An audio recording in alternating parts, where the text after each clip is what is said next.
All right, good news. The nose is back. We shut down the nose. Can you shut down a nose? We shut down the nose for a few weeks here, and we're ready to get back, plunge back into the waters of culture.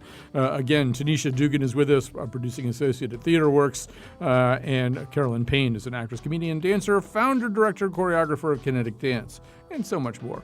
Bill Usman is a professor of media studies at Sacred Heart University, and I am just me. So we're going to, a little bit later in the show, talk about a movie we all saw. Carolyn's main contribution is going to be explaining how hard it was for her to see this movie, which is, in fact, a contribution she often makes, but this time she really has sort of a Homeric odyssey that she can describe. And we're going to talk about other things as well. A little bit later, we'll talk about a feature in New York Magazine in which comedians talk about jokes they regret telling and why and how they think about it. We're also going to talk, we hope, about the refashion Miss America 2.0.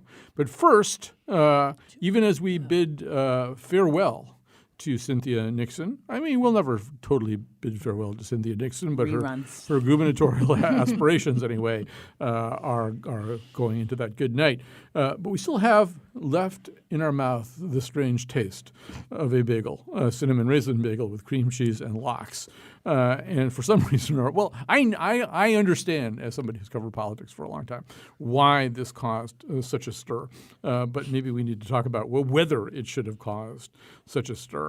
So, Tanisha, I'm going to have you kick this one off. I mean, my sense is that maybe she should. That I have weird taste in bagels as well. Or maybe you're are you opposed to bagel shaming? I'm not. I actually like a weird bagel myself. Well, that would mean you were opposed to bagel shaming. I know it's complicated. It is very complicated. That is very complicated. I'm opposed to shaming. Let's just start there. But I love this idea that we're so into the minutia of what her order is as we're trying to find out this sort of everyday life of Cynthia Nixon. What is a day in the life of politician Cynthia Nixon? And it includes this cinnamon raisin and lox bagel. I love that sort of weird reality TV tidbit.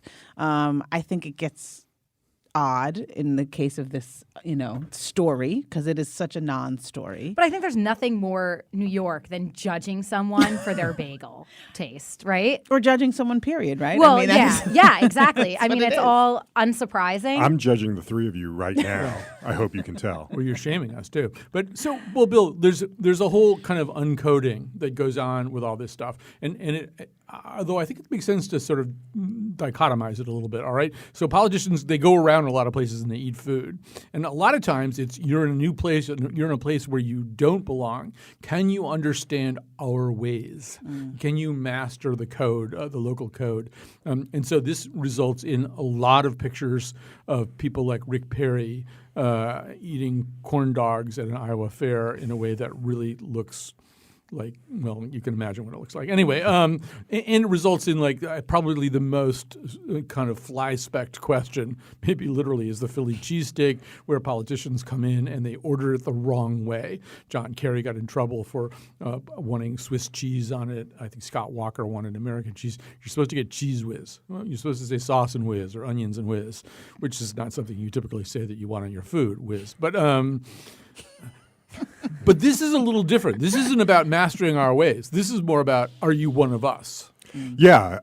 You did a show recently on semiotics, right? So the semiotics of, what was on that bagel is fascinating to me because it's about authenticity, right? And that's how this gets challenged. Like, as a Jewish American, and I love when people start statements like that, as a Jewish American and a woman, I found this very offensive. I was deeply offended by this choice.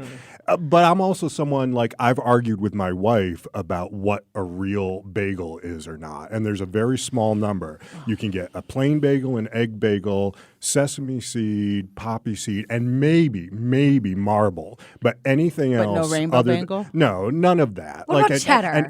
No, okay, I actually like it, but like a blueberry bagel, get out of here with that. I'm not, outta So it's about authenticity.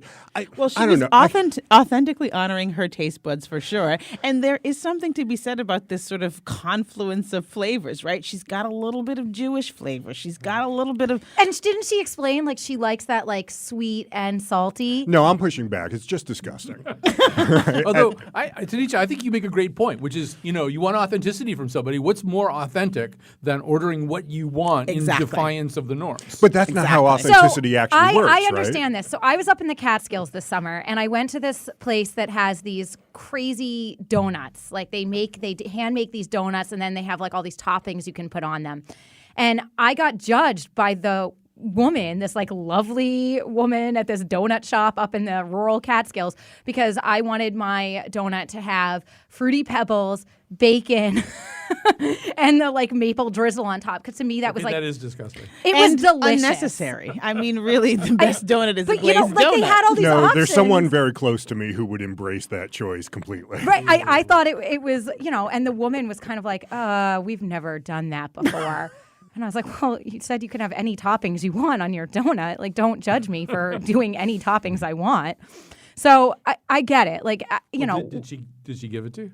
Yeah. And when I said it was delicious, she kind of sarcastically was like, I'll have to try that sometime.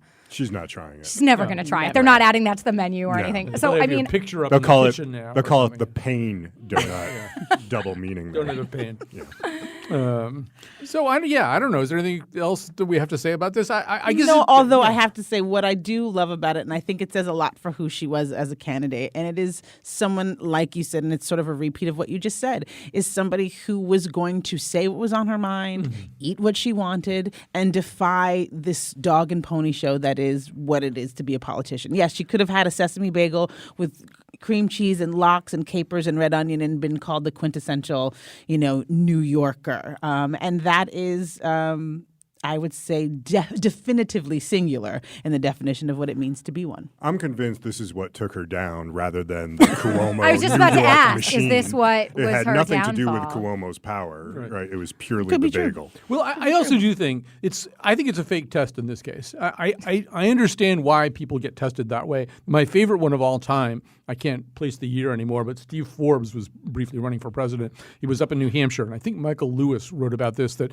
he was at like some Kiwanis tent thing where you go through a line and you put stuff on your plate, kind of a buffet kind of thing, but probably with one of those plastic plates with little indentations for. Anyway, he was very carefully watching the couple of people ahead of him to see what they did, and it was really clear that Steve Forbes, who of course was raised in the lap of luxury, And an android. Yeah, He was an and android. kind of an android anyway. Yeah, so he was like trying to learn the ways of you Earthlings, watching what they're doing, and that to me.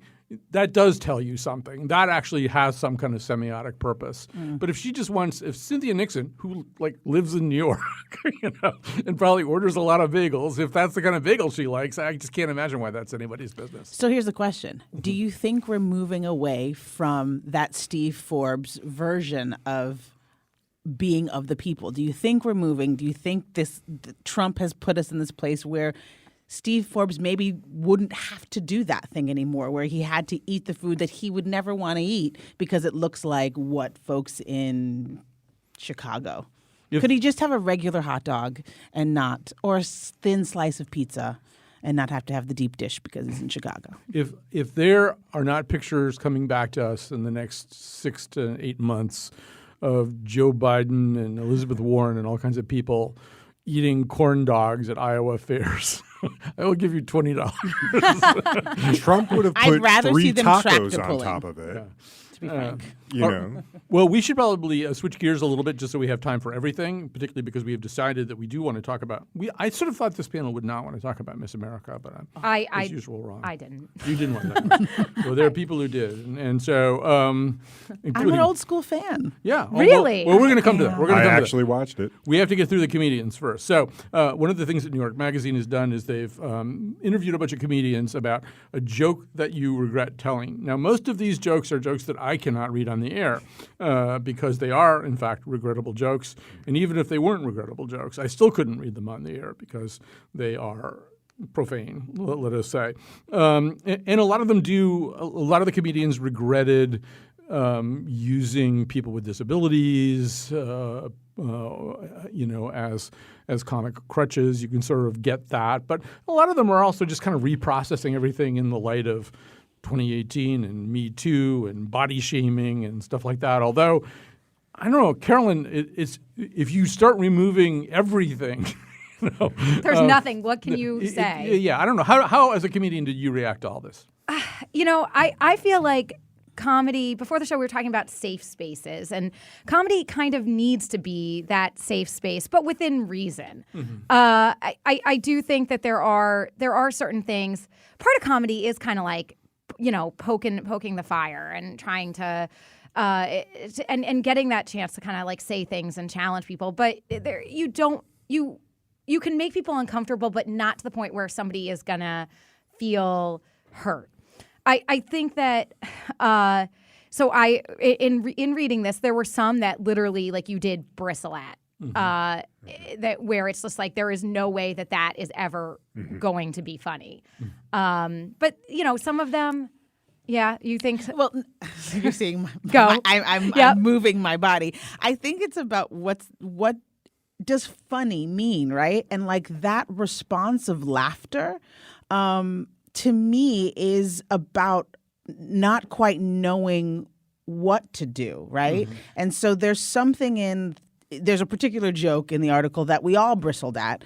But what I think is interesting about even pushing too far into offense is that you begin to know as a society where that line is. And I think we're strangely in a space because we're always trying to create safe space that we actually don't know the boundaries of safe and hard. And I think hard is not comfortable, and hard can elicit laughter as you're going through it, but you don't get to something better for all of us. Like, I don't get to be a better person. I don't get to know what pushes your buttons until you tell me that.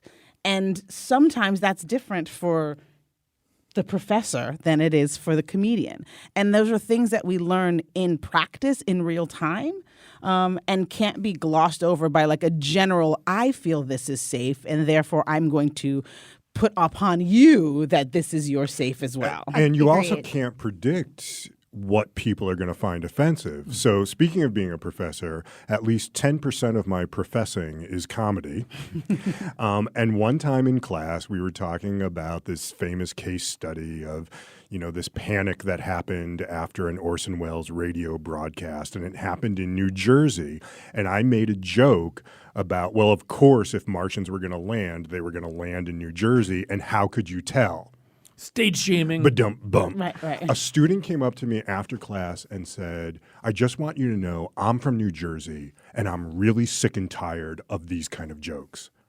And I had to apologize. Right. Like I had to own, right, that I had offended her in that moment. But I do think it's about context.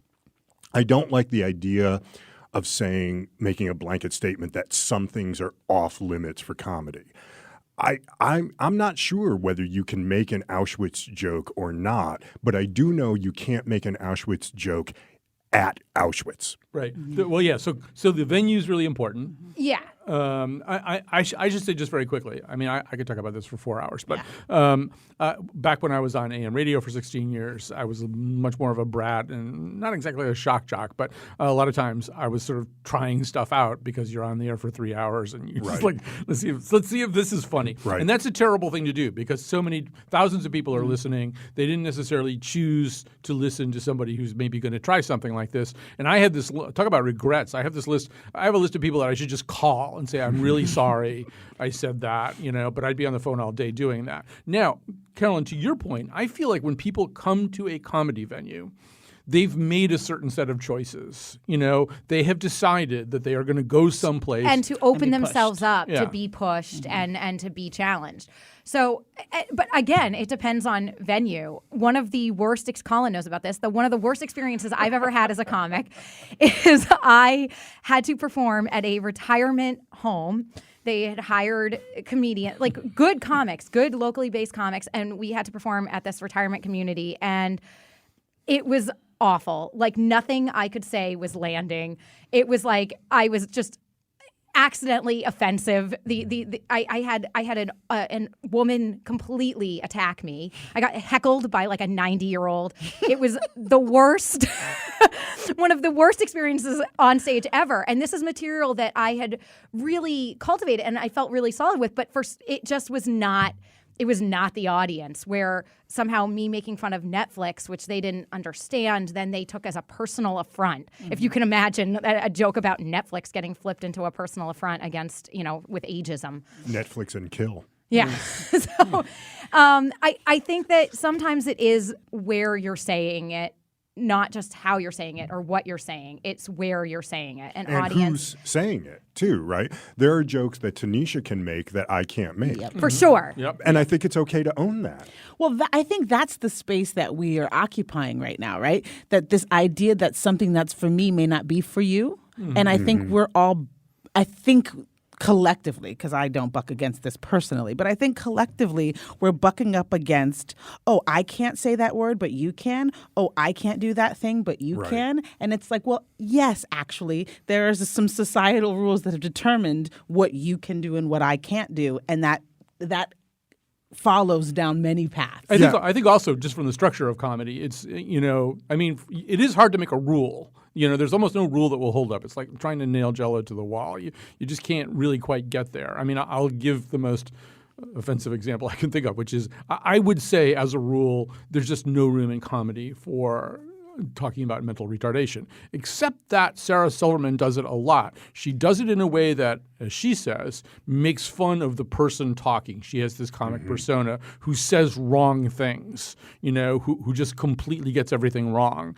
But I still would completely understand, if somebody found what she was saying unbelievably offensive and out of line. But still, it's hard to make a rule, It is, that will stick. and yet I see, Lenny Bruce and Richard Pryor on the other side looking at us having this conversation and thinking, I don't even know what industry did I work in that we're now having this conversation. But I think it often does come down to that classic thing, and it's almost become a cliche. Are you punching up or are you punching down? Yeah. I don't find punching down funny. No. Like there's just Some nothing would say funny punching, about it. period. And I think that's Well, the point. okay. Yeah. Most people Yeah. are saying punching isn't good. Right. So But don't I- punch anywhere. See, I'm not so sure about that because it's a metaphor, right? So, and I do know I don't want comedians to become timid because if comedians become timid, then Then we all lose. we're in Yes. trouble. Yeah. Yes. Or some of us lose. Well, I would recommend No, people. we all lose. I think we all lose. The edges of who we are That's what needs makes it to great. be questioned. The greatest stuff is the stuff that's not timid.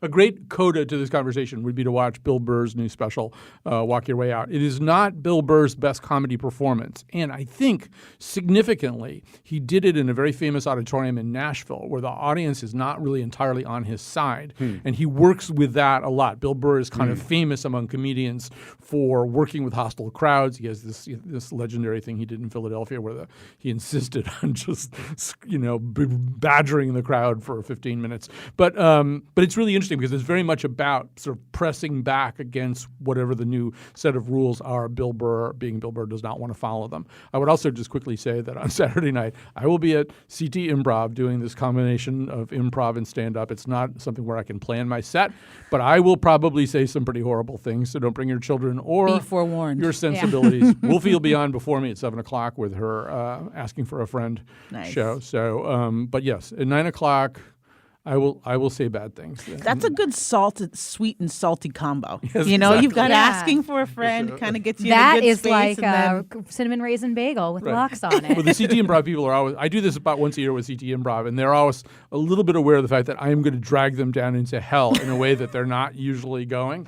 But they know that's coming anyway. So we should do one last switch here over to Miss America. Bill, I'm going to have you get us started because you actually watched Miss America. I watched every minute of Miss America because my wife really loves that stuff, and you can make the joke about like, sure, that's why you watched it. So just the setup is that this is like Miss America 2.0, like the rebranding, the woke Miss America, no more swimsuit. Don't ever use that word again. There were air quotes around it.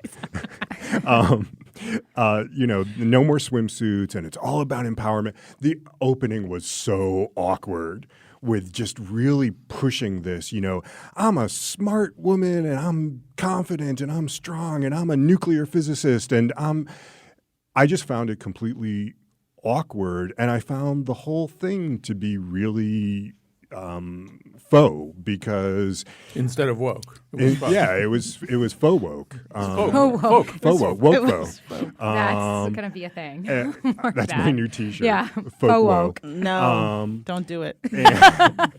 Walk away from that one. But like this whole thing that it's not still purely a beauty pageant is just nonsense because yes, there's more diversity than you used to be, but they're all still beautiful, really beautiful young women because that's what it is, and that's okay within a pretty narrow range of what we consider acceptable beauty. So they all had it like going on in the conventional sense. I think so. But that's the point. That is the whole point, right? I mean, like how they would have to completely like retool. They would have to not do it.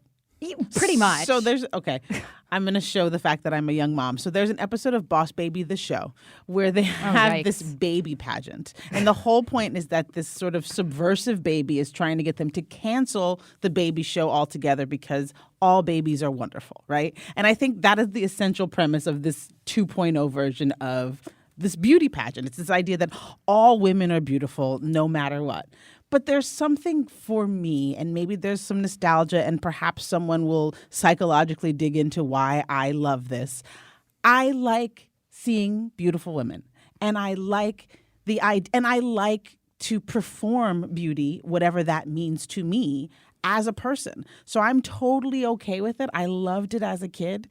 You can dig into that however you want to, but I don't think that there's something fundamentally wrong with women who recognize that they're beautiful and want to use that as one of their tools. I mean, I think that's, to me, the conversation around feminism right now is like, is it okay for women to A, recognize their beauty and their sexual power, and B, use it? Yeah, but to their harnessing advantage? your beauty and sexual power and using that as part of who you are in life, I think that's different than a beauty pageant where it's like there's that objectification. Well, it's competitive, but to say that we don't use our intellect in a competitive way is disingenuous to me. Right, but this isn't like an intellect pageant still. Right, but it's not like whatever like on your Arrested strong Development when suits they are. have the inner beauty pageant. Right, but whatever your strong suits are, you're using them to the best of your advantage, and you're using them to assert yourself in some way in this world. That is what it is. We can argue whether or not we're okay with that, but we all use what tools we got to get ahead. I completely agree. So- Miss America wasn't even on my radar until the show. Like, I didn't even realize it had happened. That's how... I come at this from having known, in some cases pretty well, a whole bunch of Miss Connecticut's. And How, might I ask? well, I mean, a lot of them used to come on my show back when I had that show on WTIC. But I mean, some of them, they kind of stayed with it. Heidi Voigt, who might be listening right now, a former Miss Connecticut, who could be on the nose quite effortlessly, by the way. She'd fit right in here. I mean, I knew a lot of Miss Connecticut's, and I would say only one or two of them would fall into the category. You're probably not allowed to say bimbo anymore. No, you're not. Well, you just did. But whatever that word, whatever the new word for that is, maybe there were one or two of them. not smart. Yeah, maybe. Okay, there you go. Most of them were very canny, smart people who were also interested in doing something with their lives, doing something good with their lives. And this they were comfortable with the tropes of this pageant, including sashes and evening gowns and swimsuits and stuff like that. The only thing that I feel bad about with all that is that sometimes that swimsuit picture will follow you around the rest of your life. You get a new job as a meteorologist in a new market, and they just they find the picture of you in the red swimsuit and put it up there. And like ultimately, these people, they go on to be people. I mean, Heidi Voigt just has twins, and she's working in television, and I mean, she's got a life now. I mean, you shouldn't just. the problem with that pageant is it can define you for the rest of your life. But in 2018, in a world of Instagram, people Everyone do that all has the a, time. everyone has Exactly. a swimsuit picture and out no there. one and no one cares, Good and in point. fact is using it. Good point. Yeah. And actually, that's probably part of why their ratings are going down. Their ratings went down this year, but the ratings have been going down steadily since 2013, partly because, as we're going to get to in a couple of seconds, there's the internets.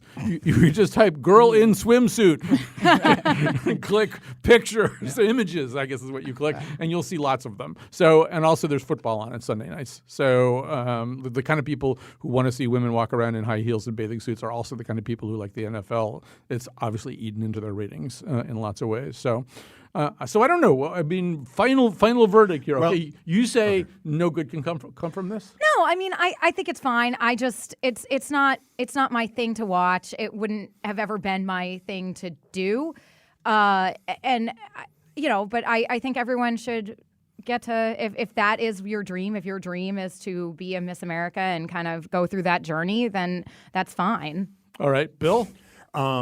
I have no problem with a celebration of physical beauty. My problem, and this is, this isn't my original idea, it's that it's physical beauty within such a narrowly defined limit of what physical beauty is. All right, Tanisha.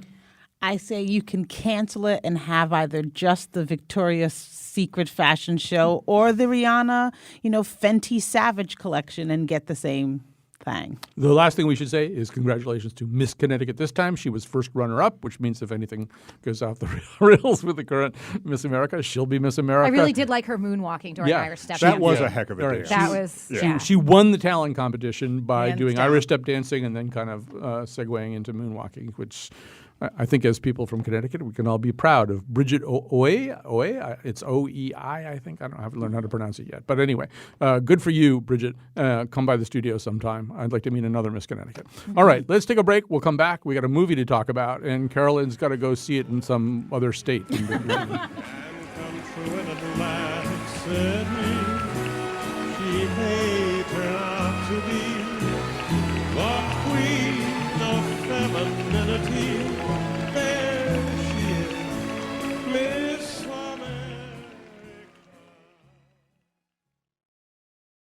Oh, the things you missed by. We should charge like the way Slate does. We should charge you $25 Yes. Yeah. to hear what we talk about For the during the outtakes, breaks. yes. We would all need lawyers. Things would get complicated. There's no question about that. All right, so we all went to the movies. Some of us were able to do this a little bit more seamlessly than others. The movie is Searching. It's by a first-time feature director. It's also notable, the first big budget or fully feature thriller, major box office thriller starring with an Asian American star, John Cho, who's terrific. Just generally terrific. It is the story of a man whose daughter has disappeared. But there's a gimmick. The gimmick is that everything in the movie, well, almost everything in the movie, is seen on a computer screen. The notion being this is how we understand our realities anyway these days. He tries to find out who his daughter was by looking at her computer. He tries to find out where she is now by looking at his computer, and so forth and so on. I guess before we actually even talk about the movie, we have to briefly talk about your wanderings. Okay. So I went to try to see this movie as we were committed to do, and so my boyfriend is a doctor. With his schedule, we were trying to rush to go to a 6:20. That didn't happen. The next one was a 9:20 at the close movie theater. We get to that movie theater. We're in the ticket line, and the guy's like, "No, I'm sorry, the projector broke. We can't play that movie tonight." We had to then drive like maniacs to several towns away in 25 minutes to try to get to the next possible showing, because it's not really at a huge amount of theaters around here. We get to that theater, we buy our popcorn, our tickets, we sit down, we're waiting 20 minutes, the movie does not come on. We find out it's not going to work at that theater. Long story short, we ended up having to go to a third theater in another state and see this movie. At that point, this movie would have had to have been the best thing I've ever seen for me to even remotely like it. Right. And your boyfriend, who had been looking forward to seeing the movie, fell asleep, right? Yeah. Okay. Yeah. So with that framework, let's hear a little bit from the movie. Actually, this is from the trailer. This is a movie that often there are not clips these days. In this movie, you can sort of understand why they don't want to have clips. But here it goes. I'm Margot. I haven't been able to reach Margot. When was the last time you saw her? The study group only went till 9. I think we're gonna go late. No, she definitely left at 9. I'm Margot. Did she mention anything unusual? Was she acting strange? I'm Margot. Where are you? She's been transferring funds for the last 6 months. I'm Margot. We found blood in the vehicle. How did David respond? These problems usually start in the household. Mr. Kim, is everything okay? Everything is great. Margot and I are great. She had cash in her car. He felt bad about everything. She was my best friend. Oh my God. Told me she ran away! I didn't know her. I didn't know my daughter. The first thing to say about this is that that's from the trailer, and the movie sounds nothing like that. I actually know the guy who did the sound design, Nathan Rule, and there's a real interesting hush that sits over most of the movie. You know, there's music, and but just in the way that the computer environment is not noisy unless you intentionally make it noisy. There's a way in which the hush that is this movie steals over you, and if it's going to exert any influence or power over you, that it's part of that it doesn't have noises like what you just heard. So we'll get back to Krabby Pants over here in just a second. But Tanisha, how did this movie land for you? In a lot of ways. I'm actually going to back up a little bit to your earlier point about who is starring in the show, and how it's just been really fascinating to me how Asian Americans in film right now are occupying this space where they are doing work that has nothing to do with their Asianness. And that's just fascinating to me as a Black woman making performing art, because Black performing art is always or most often centered on Blackness. And so I'm curious if we'll see anything in the near future in which Asianness and what it means to be Asian in America is actually something that filmmakers endeavor into. I'd like to know the answer to that question because I think it aligns to some questions I'm asking myself about what it means to live in this world. That being said, unlike most movies where you're like, oh, I know what this movie's about and I want to go see it because of XYZ, like Carolyn, because I knew I was coming to join you all today, I was going to see this movie and I went in completely blind. So as the movie starts, I'm like, what is happening? And as I started to piece together a very early plot point, I had to do that thing that most people would hate, but in this particular movie theater, it was okay. I took my phone out to Google the plot because I just was like, okay, I need to know because I'm the person who reads the last pages of books. Like, I need to know where this is going. And so for me as a mom, it was an interesting sort of parable, I think that's too strong of a word, of what it means to raise kids in this internet age and what it means to know somebody. And it was total emotional porn, which I thought was an interesting way into this world we live in. And I was most struck by this scene where a friend of the girl that goes missing, who claims very early to her father that she's not a friend, sort of turns around and claims this deep relationship with her for the sake of internet fame. And it just felt like a real crystallization of where we are today. And that, I think that scene particularly was the thing that I carried with me when I walked out. All right. How about you, Bill? You know how I saw this film almost a week ago. You know how there's films that after you sit with them for a while, you like them a lot better. You keep thinking about them. Mm-hmm. This is not one of them for me. The further I get away from it, the less I like it. It just didn't work for me as a movie. There were a couple things about it that I should have responded to. I don't think it's a spoiler to say that the central device of the film is that it's all told through screens. Right. And so you're looking at a big screen, but looking at other screens within that screen. And that's very meta. And as someone who teaches about screen culture, I should have been really interested in that. But to me, it came off just as a gimmick, like I a good wonder idea. if that's generational, you know? And like, Are you calling me old? I'm not shaming in any way, but I'm asking a genuine, authentic question because I did not have that response. In some ways, it felt very real, which then made me The whole go, movie played out to me. You know those little memes online where it's like the cat texting from home, like, oh, hey, you left the stove on, and it plays out like this little animated text conversation. That was this movie. Mm-hmm. It was like 2 hours of that.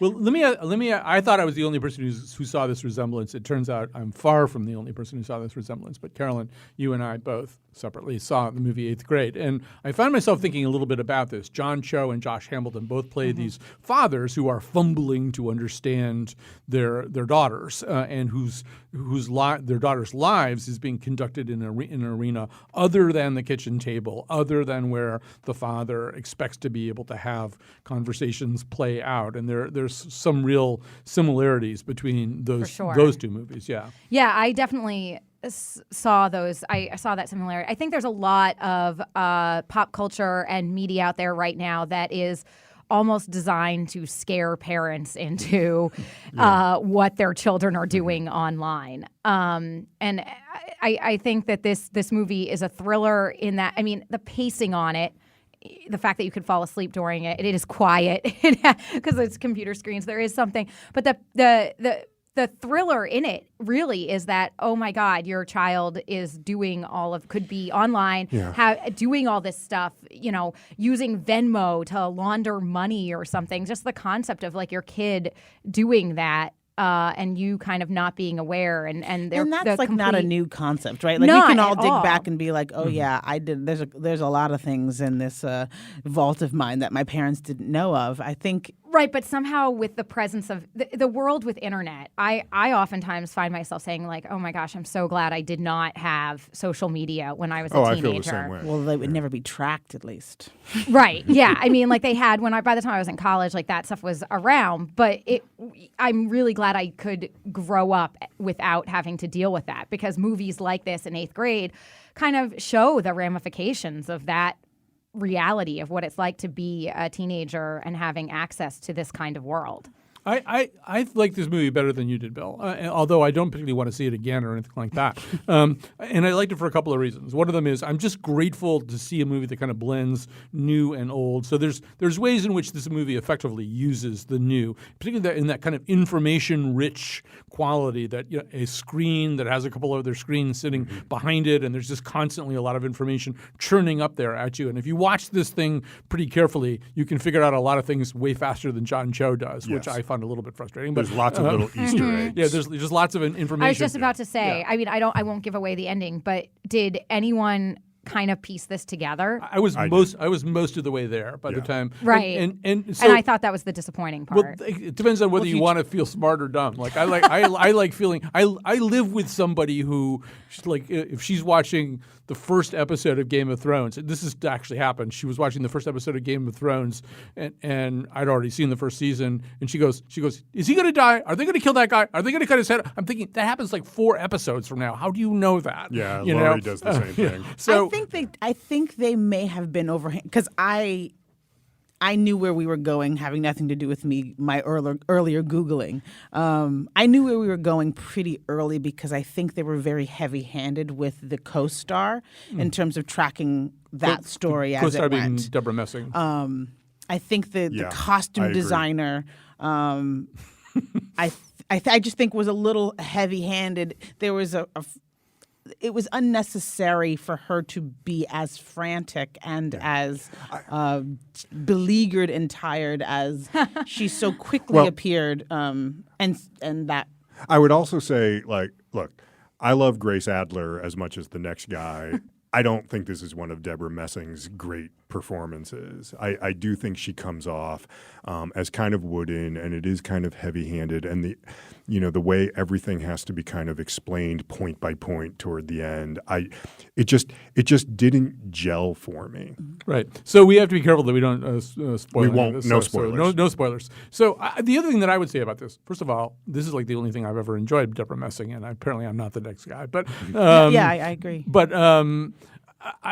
so the new was the computer. The old, to me, is that kind of more Hitchcockian style of thriller. Obviously, this doesn't rise to the level of Hitchcock, but if Hitchcock were working today, he'd try something like this probably. Yeah. Dana Stevens from Slade pointed out that Rope, for example, uses the gimmick of one long shot. uninterrupted take, Yeah. one shot, which is, of course, parallels a length of Rope. I think he would be doing something like this. There are no gunfights. There are no car chases. It's all kind of worked out at this. I mean, I was thinking I want to go back and rewatch the 1982 Robert Benton movie Still of the Night, an early Meryl Streep performance where, those kind of atmospheric movies that don't rely on a lot of violence. I like that kind of movie. I think this young director loses control of this device, like in the last 20 minutes. Yes, Agreed. agreed. Where he could have kept it more claustrophobic and airless and really confined us to that computer space and still gotten everything that he wanted, scared us more than he did.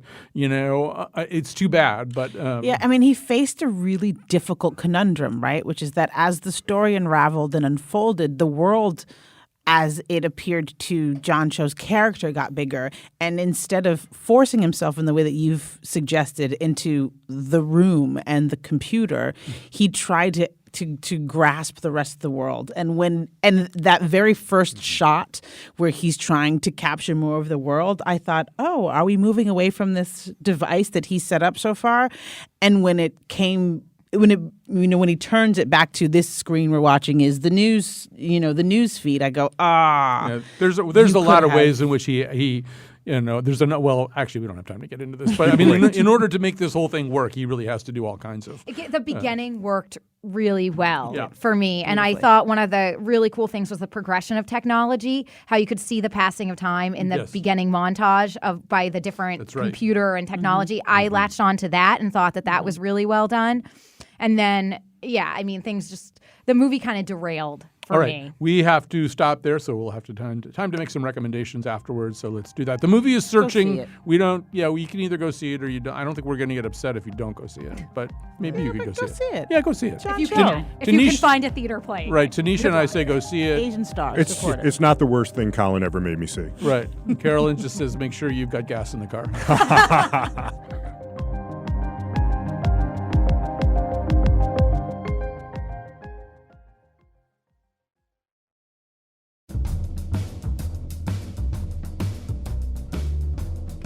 I'm here with one of our pageant contestants, Jonathan McPants, Mr. Guilford, for the interview competition. Jonathan, what would you say is the biggest problem facing the world today? World peace. Right, but world peace isn't technically a problem, right? I still say world peace. But I said facing the world in my question, and then you said world peace in your answer, which means that 50% of your answer came from my question. I don't know math. You're kind of a bozo. You know that? Trigger warning, you triggered me. Also, clown shaming. I hate 2018. Okay, today's show was produced by this bozo and me, Kyone Wolf. Amanda Fish doesn't need a swimsuit. She is a swimsuit. The part of Bill Curry was played by Burt Parks. We'll be back on Monday with whatever Betsy Kaplan says we have to do. And now, back to Colin. All right, time to make some recommendations. We'll start over here. You can't see me pointing at anyone, but I'm pointing at Bill Houston. I know that I'm over here. First of all, I want to endorse my new band. It's called Cynthia Nixon's Bagel. It's a klezmer band. Right. No, but That was actually, Jonathan. It should be like a klezmer folk band because it's got cinnamon and raisins in it too. Nice. don't make me mix my genres. So my actual endorsement does tie back to an earlier conversation. I love the stuff that gets serious about comedy and is kind of meta about comedy. There's a show I've been watching. It's a Showtime series. They did 2 seasons of it. I think it was kind of overlooked and underrated. I actually like it quite a bit. It's called I'm Dying Up Here. and it's about comedians in 1970s Los Angeles. And it's about their struggles and their personal lives, but it has a fair bit of scenes of them performing, and it's got some really interesting people in it. And I actually think it's really worth a look, even though it got very mixed reviews. And I guess it's questionable whether there's going to be a season 3 or not. But I really think it's worth it. I'm enjoying it. It's got almost kind of like a Mad Men feel to it. All right. Carolyn is frantically Googling her recommendation. So, Tanisha, you go next. So I'm going to endorse 3 things. I'm going to endorse the second season of Insecure started 2 weeks ago, so check that out. I don't know if I endorsed this already, so this may be a repeat, but if it is, see it.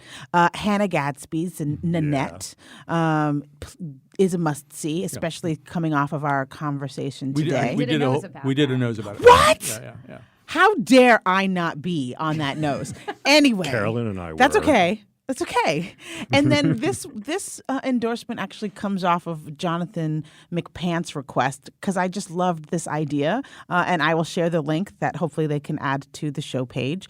It is a salted chocolate chip cookie recipe, which is just delish. And it's the weekend and it's probably going to be cloudy. So it's like the perfect time to bake. Ooh, all right. We will share a link to that recipe.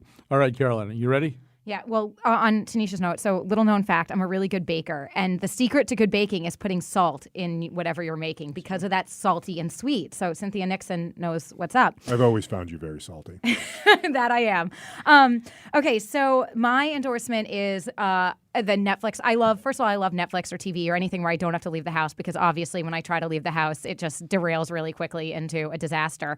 But the Netflix show BoJack Horseman is spectacular. It has a new season. It's just really funny. I like it because it's centered in the entertainment world. So for me, there are some things that are oddly relatable, but it's a fun watch. We should say that this is an animated series in which a horse who is an entertainment star. Everybody is sort of a kind of a human-ish body, a biped body, but with an animal head.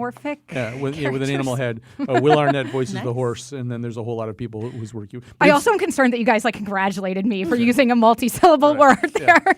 In case you. So anyways, it's a great show about depression, among other things. Yes, but very funny. Yeah, It's spectacular. So that's my endorsement. All right. Oh, okay. So we've got so much Netflix for you to do here because I'm going to add to your burden. So I was also thinking about comedy and Dimitri Martin's new Netflix special. I think it's called The Overthinker. This is sort of kind of what I said about Searching. It doesn't need gunfights and it doesn't need car crashes. Dimitri Martin is one of those comedians who really doesn't have to get particularly vulgar or aggressive to get you to laugh. He makes you laugh with his mind and with his thoughts, and he really there's a safe space for comedy. He's a safe space for comedy, and there's a gentleness to his work, but he's really inventive and just tremendous.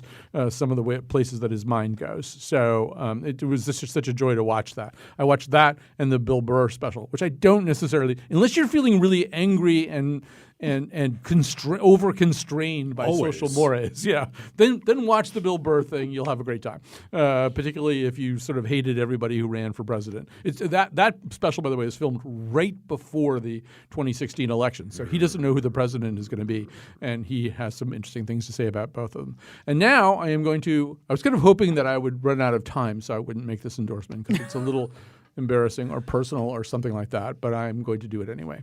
I'm going to endorse MeUndies.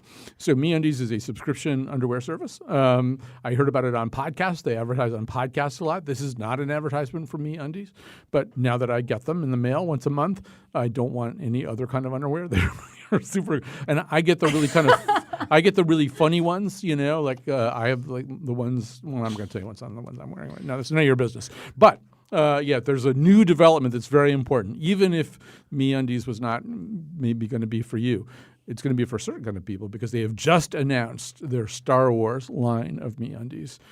So these are incredibly comfortable underwear, underpants, whatever you want to call them. Is it only for men? I don't know that there are women's things. I've just never that's not my territory.